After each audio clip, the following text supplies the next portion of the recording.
परभणीमध्ये झालेल्या मुसळधार पावसामुळे शेतकऱ्यांचं अतोनात नुकसान झाले। ज्या पिकामुळे शेतकऱ्यांचा दसरा दिवाळी साजरी होते, लेकरा बाळांचं शिक्षण होतं, तेच पीक आता हातातून गेलेलं आहे। त्यामुळे बळीराजा हवालदिल झालाय।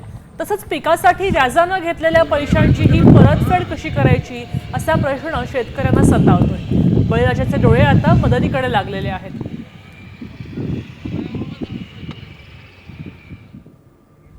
या नुकसानीचा आढावा घेऊन शेतकऱ्यांची बातचीत केली आहे प्रतिनिधी विशाल शिंदे यांनी।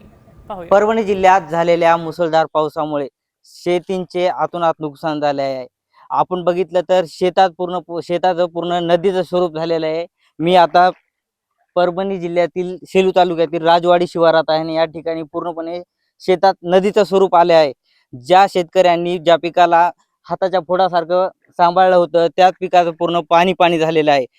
याच पिकावर शेतकऱ्यांचं पुढचं पिकाचं नियोजन असते आणि ह्या पिकाचं आता शेतकरी त्यामुळे चिंतेत आले आहे। ह्या पिकात काहीच निघणार नाहीये। सोयाबीनचे असे नुकसान झालेले 4 एकर सोयाबीनचे काय करणार आहे आता? सोयाबीनला शेंगायला आता काय करणार आहे? समजा एवढं असल्यास काय आहे? किती होतं तुमचं सोयाबीन? 4 एकर सोयाबीनचे।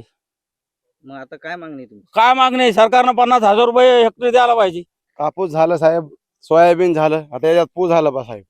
आता कशी तरी भरपाई करून तुम्हाला द्यावं लागेल यासारखं आमचं म्हणणं आहे। आज किती होतं तुमचं? आमचं 2 एकर कापूस होतं, 3 एकर सोयाबीन होतं। काय पिकाचे सर्व नासाडी झालेली आहे। कमीत कमी खर्च सुद्धा निघू शकत नाही। कमीत कमी शासनाने दखल घ्यावी, हेक्टरी 50,000ची मदत जाहीर करावी। विशाल शिंदे, साम टीव्ही न्यूज, सेलू।